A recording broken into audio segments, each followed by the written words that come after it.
How to insert table in Canva.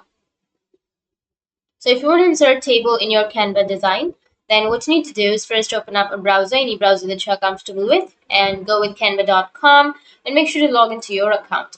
Go with login option, which is on the upper right, and log into your account.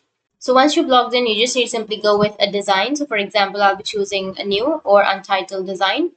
So once you're here, now what you need to do is simply press the forward slash button on your keyboard and your magic window will pop up. Or if you don't get that, now what you need to do is you can simply go with the elements option, which is here on the left side, and under the elements you will have the tables option. Simply go with see all, and from here you can simply choose the table.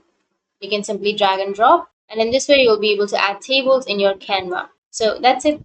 And if you have any questions, feel free to comment below. Thanks for watching.